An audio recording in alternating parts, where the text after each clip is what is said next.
future researchers! Kumusta kayo? Welcome back to our YouTube channel. This is me again, Teacher Ting May, ang gagabay sa inyong research journey.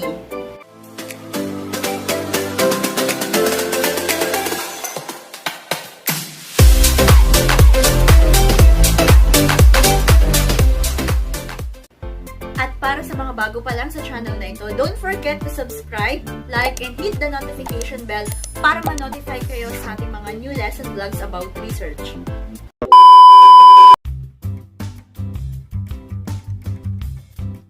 We are now on our week 3, module 3 in research 2. Last time, we discussed about the different research forms that are important in conducting a science investigatory project.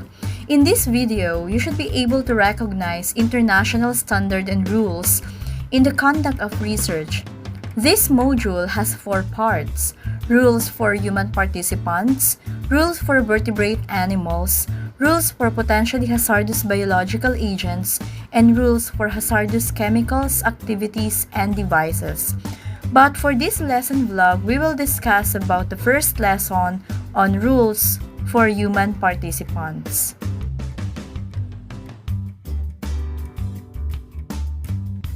But first, let us discuss and define ethics. What is ethics? Ethics is a system of moral principles in its simplest form. They influence how people make decisions and how they lead their lives. Ethics is about what is right for people and society, and it is also known as the moral philosophy. It is expected that student researchers will maintain the highest standards of honesty and integrity. Scientific fraud and abuse on the level of science or competition are not condoned. This includes plagiarism, forgery, utilization or presentation of the work of other researchers as one's own, and data making. According to Intel ISEF, Intel International Science and Engineering Fair Rules and Guidelines to 2019, student researchers are expected to maintain the highest standards of honesty and integrity.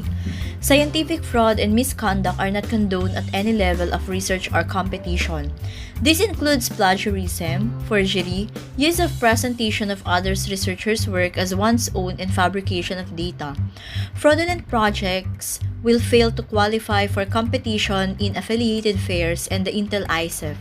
Society for Science and the public reserves the right to revoke recognition of a project subsequently found to have been fraudulent. Fraud, plagiarism, and forgery and dishonesty. These are not acceptable in conducting research. Research and science have always an intrinsic responsibility for its role in social evolution. This should be aligned with sustainable growth. That's why having ethical manners in such an experiment is really important. What is research ethics? The research ethics definition refers to a specific collection of principles, values, and institutional structures that relate to the establishment and regulation of research activities. Those include the obligation of study integrity as well as accountability in the broadest sense for colleagues, other individuals, animals, the environment, and community. For Lesson 1, we have the rules in human participant. Health and well-being are important as students perform work with participants in humans. This is the reason why there is a rule for every human participant in doing research experiment. There are guidelines that we designed to help students researchers follow the federal regulations regulating practicing science and protect the health of both human subjects and the student researcher.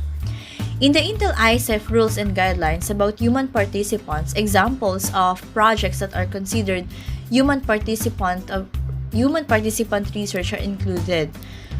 There are 12 rules to be followed: IRF Waiver of written informed consent, parental permission, if the research involves only minimal risk, and anonymous data collection is already discussed.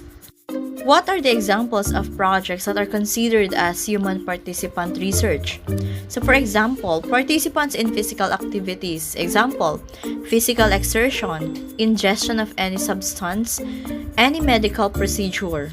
What else? We have psychological, educational, and opinion study. Example, surveys, questionnaires, and tasks. And the other one is studies in which the researcher is the subject in the research.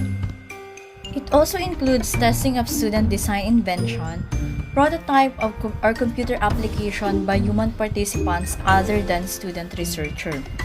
It also includes data record review projects that include data that are not de-identified or anonymous. For example, data set that includes name, birth date, phone number, or any other identifying variables. Behavioral observations that also involve in any interaction with observed individuals, or the researcher has modified the environment. Another one, behavioral observations that occur in non-public or restricted access setting and involve the recording or personally identifiable information.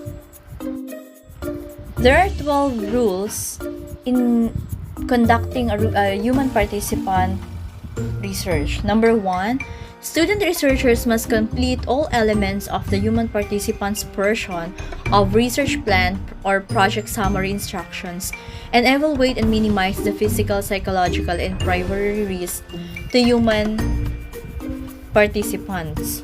Next, number 2, student researcher involving human participants must be reviewed and approved by the Institutional Review Board before any interaction with human participants may begin. Number 3, the student must comply with all determinations made by the school or RRI or IRB before beginning any interaction with human participants.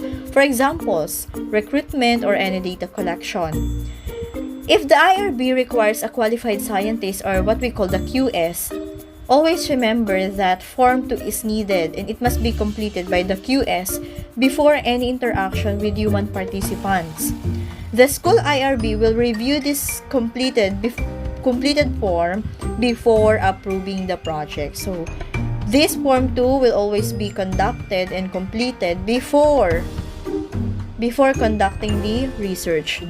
Next, if the IRB requires a designated supervisor or what we call the DS, we have Form 3 that must be completed again before any interaction with the human participants.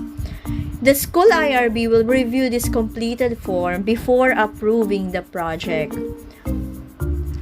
Okay, you can see in the fourth rule below regarding required procedures for obtaining informed consent or assent or parental permission. And you know that parental permission is really important when you're conducting a research investigation or a research project, especially if the project or the research is at risk. Number 4, participation in research may begin only after research participants have voluntarily given informed consent or assent, or in some cases with parental permissions. Adult research participants may give their own consent, but research participants under 18 years of age or individuals not able to give consent, for example, developmentally disabled individuals, whom you're going to use in your project or in your research. So you have to get permission first from their parents. Okay, give their assent with a parent regarding or guardian providing permission.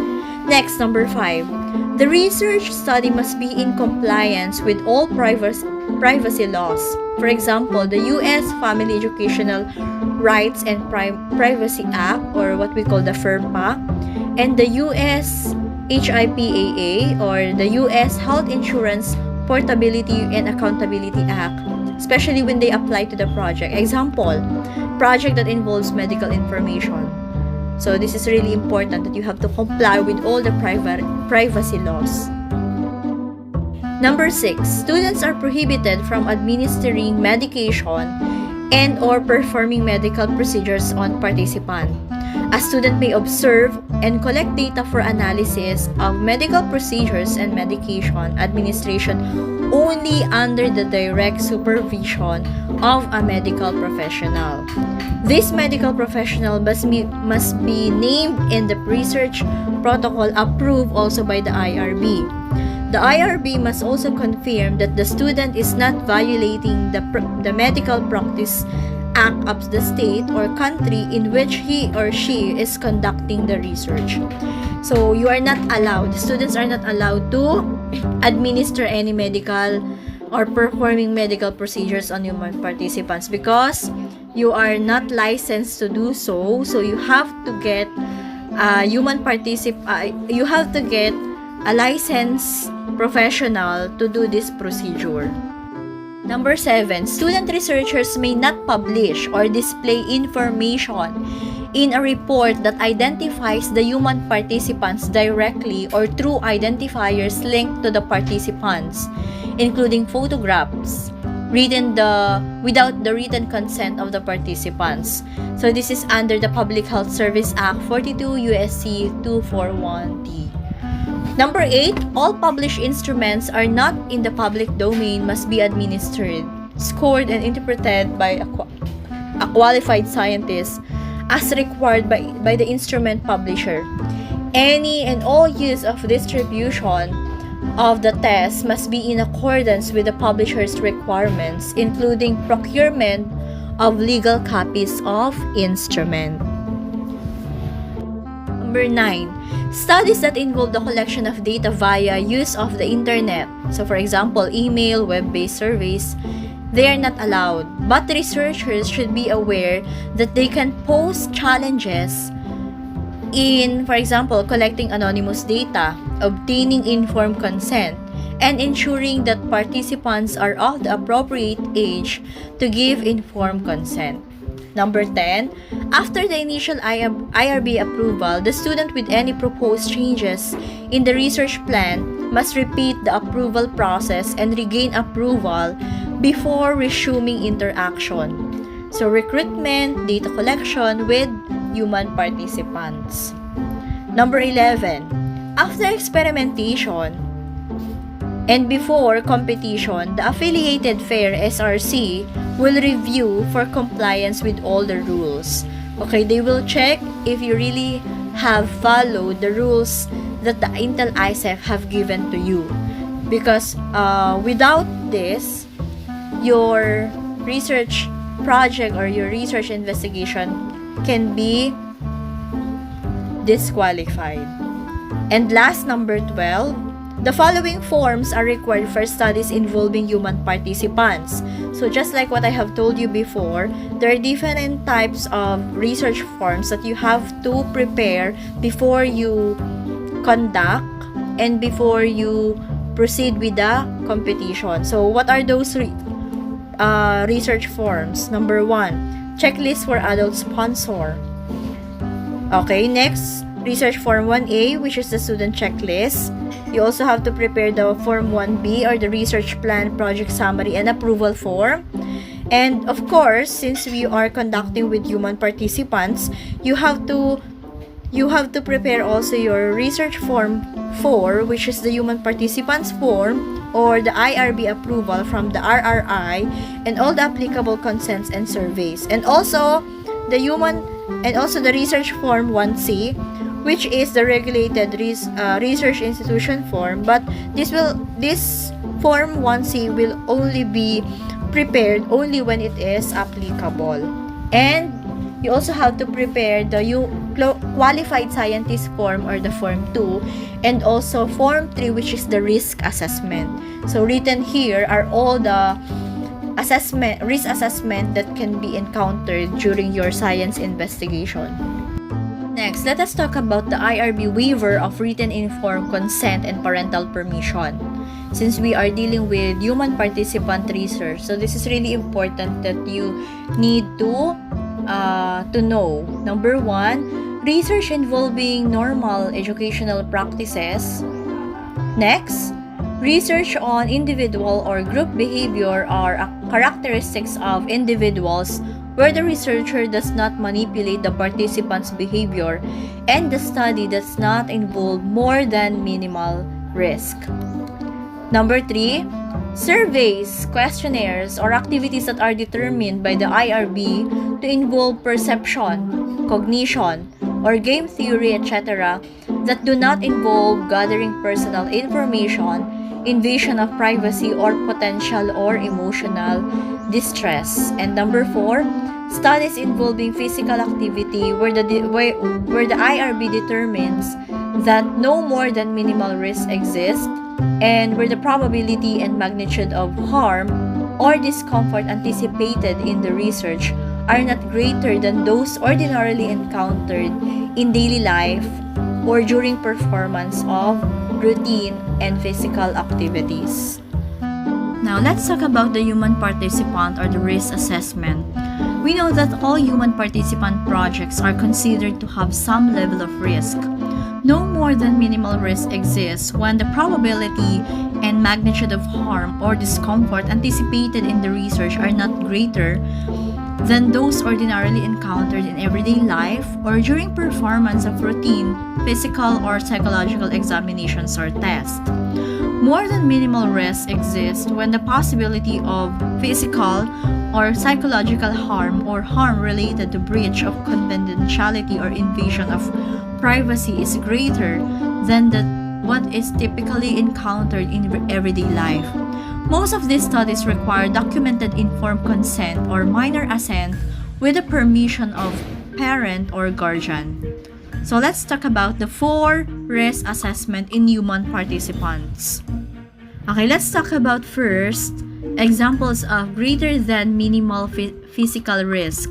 Okay, so for example, number 1, exercise other than ordinarily encountered in everyday life. Okay, next we have the ingestion, tasting, smelling, or application of a substance. However, ingestion or tasting projects that involve commonly available food or drink will be evaluated by the IRB, which determines risk level based upon the nature of the study and local norms. And of course, we have exposure to any potentially hazardous material. So those are examples of greater than the minimal physical risk.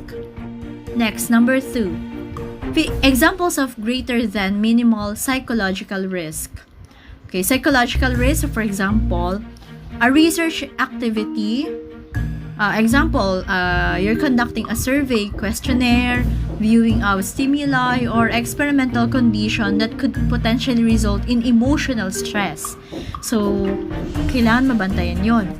So, for example, it also includes answering questions related to personal experiences such as sexual or physical abuse, divorce, depression, anxiety, answering questions that could result in feelings of depression, anxiety, or low self-esteem, or viewing violent or distressing video images.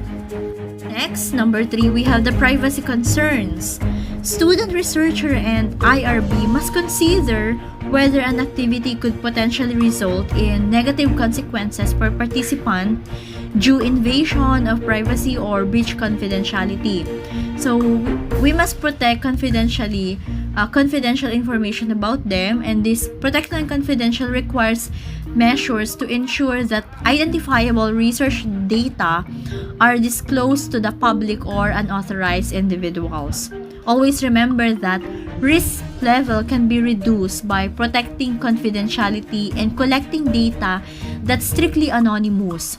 This requires collection of research in such a way that it is impossible to connect research data with the individual who provided the data. And last, we have the risk groups. Remember that if research study includes participants of any of the following groups, the IRB and the student research must consider whether the nature of the study requires special protections and accommodations. So, for example, any member of a group that is naturally at risk. So, who are those member of that group? Pregnant women, developmentally disabled person, economically or educationally disadvantaged persons, individual with diseases such as cancer, asthma, diabetes, AIDS, dyslexia, cardiac disorders, psychiatric disorders, or learning disorders. Okay, next. special groups that are protected by federal regulations or guidelines. What are those examples? Children, minors, prisoners, pregnant women, student receiving services, and under the Individual with Disabilities Education Act or IDEA. So those are the persons who are member of risk groups.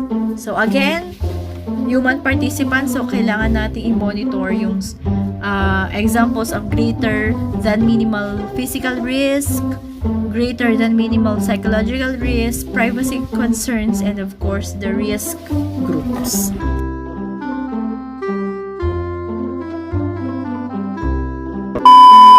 Okay, that's all for today. Thank you for watching. Sana ay may natutunan kayo.